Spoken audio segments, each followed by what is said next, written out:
É um prazer estar consigo, amado irmão. É mais um episódio especial da nossa temporada do estudo das profecias bíblicas. E este é o nosso 13º episódio. No tema passado, nós falamos sobre a batalha de adoração nos últimos dias. Percebemos que Deus convida o mundo à verdadeira adoração. Adoramos a Deus porque Ele é digno. É o Criador dos céus, da terra, do mar e tudo que neles há. Apocalipse capítulo 14, 6 e 7. Entendemos que nós reconhecemos que adoramos o Criador guardando o dia que Ele estabeleceu na criação. Gênesis 2, 1 a 3. Por outro lado, Satanás pretende ser adorado. Tentou ser adorado no céu, não conseguiu. Ao longo do tempo tentou ser adorado. Tentou a Cristo para o adorar, não conseguiu. Nos últimos dias, será que há dúvidas que Satanás vai procurar ser adorado? Não há dúvidas. Apocalipse capítulo 13 descreve isto bem claramente, que o mundo vai adorar o dragão, vai adorar também a besta, porque as pessoas adorando a besta, na verdade, estão adorando o quê? O dragão. E nós entendemos que o domingo provém de uma cultura pagã de adoração ao sol, algo que Deus havia proibido severamente lá no Antigo Testamento. Basicamente foi esse o nosso tema. Se você não viu, convido você a acompanhar o 12º episódio. Hoje nós vamos avançar com Apocalipse capítulo 13. Já vimos a primeira parte, onde é descrita a besta que surgiu do mar.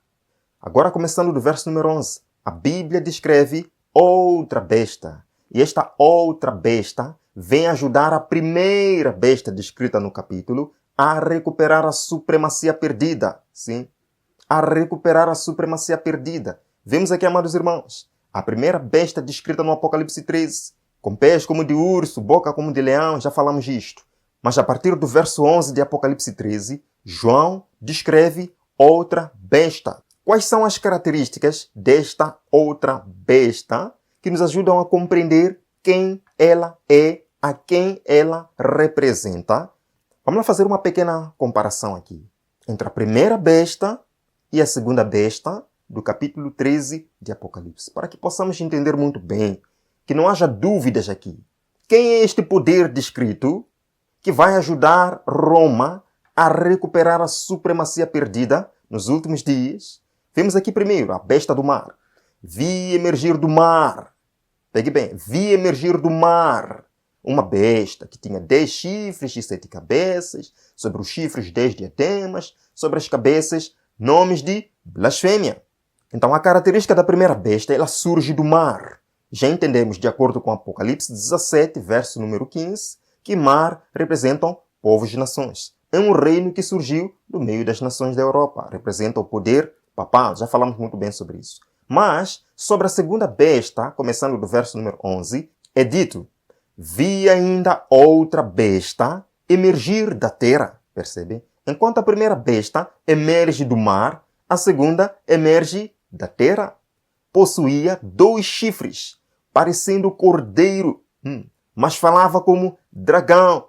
Estamos dizendo que a segunda besta surge da terra, enquanto que a primeira surge do mar. Vamos ver outras características. Sobre a primeira besta é dito possuir 7 cabeças, 10 chifres e 10 coroas, 10 diademas, o que nos faz entender que a besta do mar é um poder monárquico, é um poder de reis papais, porque tem coroas em suas cabeças. Mas, sobre a besta da terra, no verso 11, é dito possuir 2 chifres, mas sem diademas, sem coroas.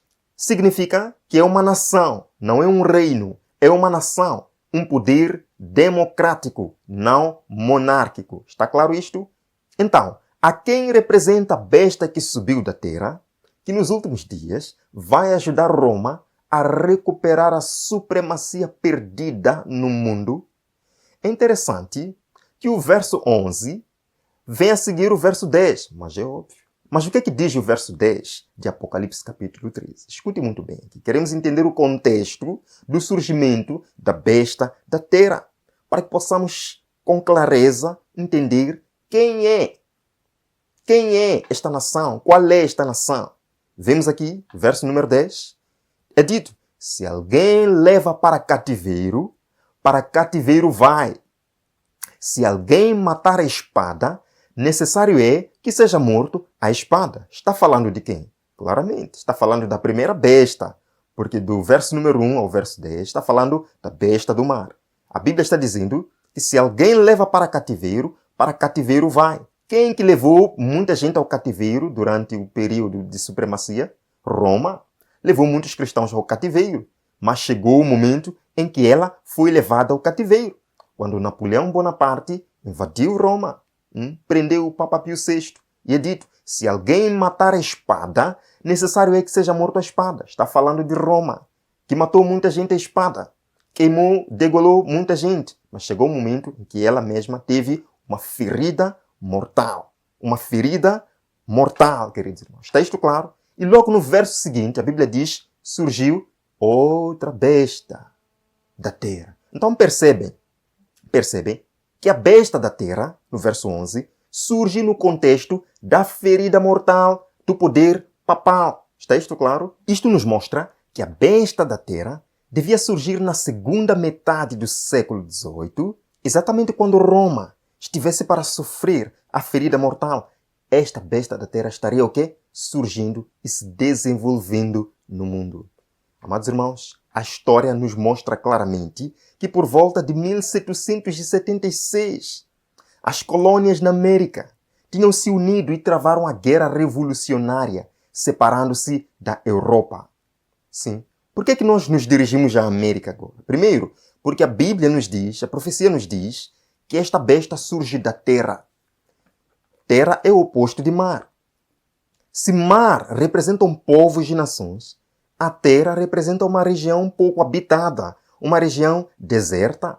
Então isto desvia a nossa atenção da Europa, da Ásia, da África, para o Novo Mundo, para a América, queridos irmãos. Sim, em 1789 entrou em vigor a Constituição Americana. Estão percebendo? Exatamente nesses anos em que Roma estava para sofrer a ferida mortal. Estava ascendendo uma nova nação que se encaixa muito bem nesta profecia. Uma nação que parece cordeiro, uma nação que parece cristã, mas fala como dragão, como diz a profecia. Mais argumentos nós encontramos aqui na profecia de que a besta da terra são os Estados Unidos da América.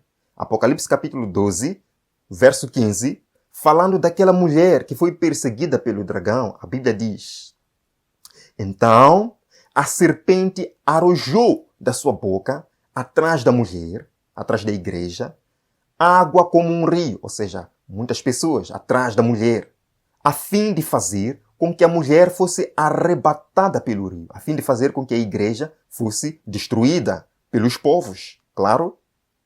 Verso número 16 diz: a terra, porém, socorreu a mulher. Quem é a terra? A mesma besta descrita em Apocalipse capítulo 13, verso 11. A besta que subiu da terra. Foi ela que socorreu a mulher. E a terra abriu a boca e engoliu o rio que o dragão tinha arrojado de sua boca. Agora, se eu ler um livro de história, você vai perceber que a América foi o berço da liberdade religiosa.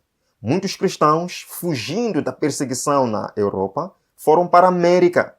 Os puritanos e outros foram para a América. Está claro isso, amados irmãos? É a América que socorreu a igreja, socorreu a mulher que estava sendo perseguida pelo dragão. Estava sendo perseguida pelo poder papal na Europa. Está claro? Então, amados irmãos, não há dúvidas de que quando Jesus mostra para João, em Apocalipse 13, verso 11, a besta que subiu da terra, está falando claramente dos Estados Unidos da América. Uma nação que surgiu longe das terras populosas, Europa, África e Ásia. Uma nação que socorreu a igreja, que socorreu a mulher através de seus princípios fundamentais. Bem, queridos irmãos, Apocalipse 13, verso 11, voltamos a ler agora com detalhes. A Bíblia diz que a América possui 2 chifres, sim, parecendo cordeiro, mas falava como dragão. Sim. Os 2 chifres representam os princípios fundamentais da República Americana: a liberdade civil e a liberdade religiosa. Vemos aqui, queridos irmãos, que em 1852, por exemplo, quando o Papa Pio IX enviou um bloco de granito para ser colocado num monumento a Washington, o povo americano, sabendo disso, protestou. Sim, protestou, marchou pegaram aquele bloco de granito enviado pelo Papa, foram lançar nas águas do rio Potomac, dizendo em outras palavras, não queremos o Papa na América. Não queremos Roma na América. Queridos, esta nação parece cordeiro. Sim, socorreu a mulher, socorreu a igreja que estava sendo perseguida no Velho Mundo. Vemos aqui a primeira emenda da Constituição Americana. O que diz a primeira emenda da Constituição Americana? Diz, o Congresso não fará nenhuma lei concernente ao estabelecimento de uma religião ou proibindo o livre exercício dela. Esta é a primeira emenda da América, que o Congresso jamais fará uma lei proibindo uma certa religião ou favorecendo uma certa religião na América. Sim, é uma nação que parece o quê? Parece cordeiro, parece cristã, parece defender os princípios de Cristo. Sim, uma nação pacífica. E no artigo 6 desta mesma emenda é dito, nunca nenhum teste religioso será requerido como qualificação para qualquer cargo de confiança ou público nos Estados Unidos. O que difere muito dos princípios papais, dos princípios da primeira besta. Então, compreende que quando a Bíblia diz que esta outra besta, parecendo cordeiro, é porque difere muito em seus princípios com a primeira besta em Apocalipse 13, queridos irmãos. Ainda assim, a Bíblia diz que fala como dragão. Pode até parecer cordeiro, pode até parecer uma nação que promove liberdade, que promove igualdade, que promove princípios cristãos, mas fala como dragão. E o dragão é Satanás, queridos irmãos. Sim, os pioneiros americanos, embora defendessem o cristianismo, eles não eram cristãos. Lemos aqui, nesta revista de Jim Walker, é dito, eles eram fortemente guiados pelas ideias do grande iluminismo da Europa. Os pioneiros americanos, líderes do pensamento iluminista, tais como John Locke, Rousseau, Voltaire, influenciaram grandemente nossos fundadores. Eles raramente praticavam o que hoje nós podemos chamar de ortodoxia cristã. Sim. Eles eram iluministas. Continua. Embora eles defendessem o livre exercício de qualquer religião, eles entendiam os perigos da religião. Uau! Os perigos da religião. E continua. A maioria deles cria no deísmo e muitos frequentavam lojas maçônicas. Frequentavam o quê? Lojas, eram maçons. De onde é que vêm os maçons? De onde é que vem a maçonaria? As sociedades secretas? De Roma, dos jesuítas. Teremos um estudo falando sobre isso. Os pioneiros americanos, queridos irmãos, nunca se fundamentaram na Bíblia ou na religião cristã. Podemos ler aqui o Tratado de Trípoli, escrito em 4 de novembro de 1776. O que é que diz este tratado? Está aqui, amados irmãos. É dito, o governo dos Estados... Você pode ver aqui a versão inglesa. O governo dos Estados Unidos da América não está em nenhum sentido fundado na religião cristã. Está aqui. Eles dizendo, nós não somos cristãos. Podemos até permitir que o cristianismo exista na América, podemos promover, mas nós, os pioneiros da América, não somos cristãos. Será que é por isso que a Bíblia diz que parece cordeiro, mas fala como dragão? Agora, vemos aqui alguns presidentes americanos que foram maçons. Eu não vou colocar a lista toda aqui, porque... Não, vamos deixar. Eu vou mostrar somente alguns nomes. George Washington era maçom. Benjamin Franklin era maçom. Thomas Jefferson. Temos aqui mais. Franklin Roosevelt era maçom. Todos eles eram maçons, jesuítas, na América.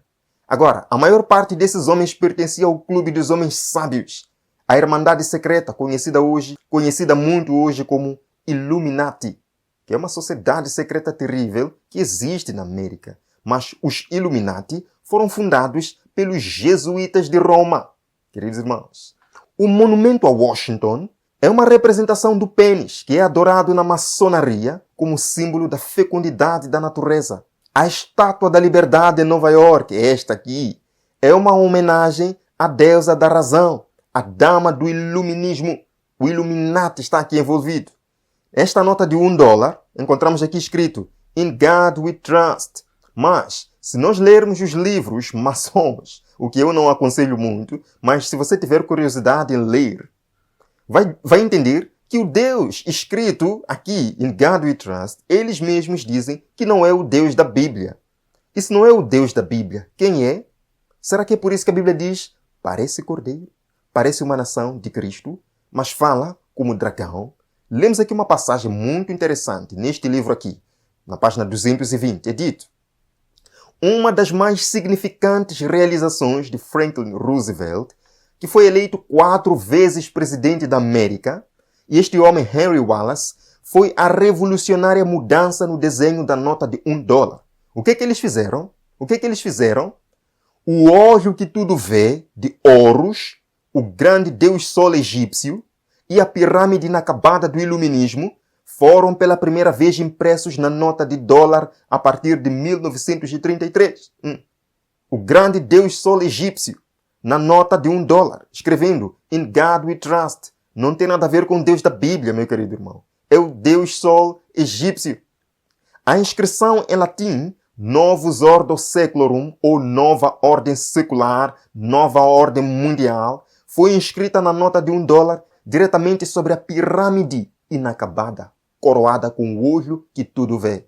Tudo símbolo pagão, tudo símbolo ocultista, queridos irmãos. Sim, esta nação América é descrita aqui, parecendo cordeiro.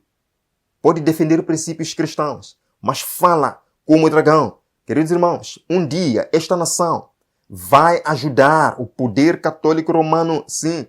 Vão se unir essas duas potências mundiais para devolver a supremacia perdida e levar o mundo para a tribulação final. Apocalipse capítulo 13, verso número 12, diz que a América, essa segunda besta, exerce toda a autoridade da primeira besta na sua presença. Qual é a nação que manda no mundo hoje? Qual é? Você até pode dizer, é Rússia, é China. Você sabe muito bem. Qual é a nação que manda no mundo hoje? Os Estados Unidos da América, está aqui. Exerce toda a autoridade da primeira besta. Durante a Idade Média, quem que mandava no mundo? Roma. Mas hoje, quem que manda no mundo, aparentemente? Os Estados Unidos da América, sim, exerce a autoridade da primeira besta, diante da besta. Mas a Bíblia continua. Faz com que a terra e os seus habitantes adorem. Aqui está o ponto, amados. Aqui está o ponto. O ponto de adoração nos últimos dias. Estados Unidos da América, com sua autoridade mundial, vai fazer com que a terra e os seus habitantes adorem. Mas adorar aqui é o Criador dos céus e da terra? Não. Adorem a primeira besta, queridos irmãos. A primeira besta do capítulo 13 de Apocalipse, cuja ferida mortal fora curada. Então estão vendo que esta adoração que os Estados Unidos vai ajudar o poder papal a obter é exatamente depois da cura da ferida mortal em 1929. Estamos vivendo nesse tempo, queridos. A América surge na profecia bíblica com um único propósito no mundo, sim, fazer com que a terra adore a primeira besta. Vocês viram o que aconteceu em 2015? Quando o Papa Francisco foi à América. Pela primeira vez, um Papa entrou no Congresso americano. Quantas vezes ele foi aplaudido ali? Quantas lágrimas as pessoas derramaram pelo seu discurso? Isso é profético, amados irmãos. Isso não é coincidência. Isso é profético. Quantas pessoas aplaudiram o Papa Francisco? Quantos presidentes estiveram ali colocando ele numa posição? Queridos irmãos, nós estamos vivendo no terreno profético. A América, a superpotência mundial, surge na profecia para levar o mundo a adorar a besta. E nós vamos entender nos próximos capítulos como é que eles estão se preparando para isso. O que ainda vai acontecer, levando o mundo à tribulação final. Mas isto, de forma alguma, serve para nos assustar, porque mostra que Deus tem total controle sobre a história humana. Tudo aconteceu como Ele previu. E a maior promessa é de que Ele estará conosco todos os dias, até a consumação dos séculos. Sim, há diante do povo de Deus um tempo terrível. Mas Deus estará com seu povo nesse tempo terrível e o inimigo jamais prevalecerá.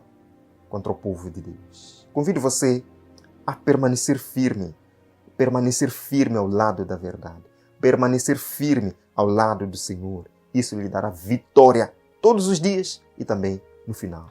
Convido você a uma oração especial neste momento. Pai, hoje entendemos quem é a segunda besta do Apocalipse 13, que fará um trabalho terrível no final, de fazer com que a terra adore Roma, adore o poder papal. Nós, Senhor, queremos escapar desta falsa adoração. Queremos estar ao lado da verdade. Ajuda-nos, Senhor, a tomarmos essa decisão hoje, amanhã e sempre. E que possamos chamar outras pessoas para que ouçam esta voz. Ouçam, Senhor, este convite à verdadeira adoração. Cuida de nós, Pai, nesses momentos finais. Entregamos tudo em Tuas mãos. Oramos em nome de Jesus. Amém. Amém. Vejo no próximo episódio. Não perca, que será maravilhoso. Até lá.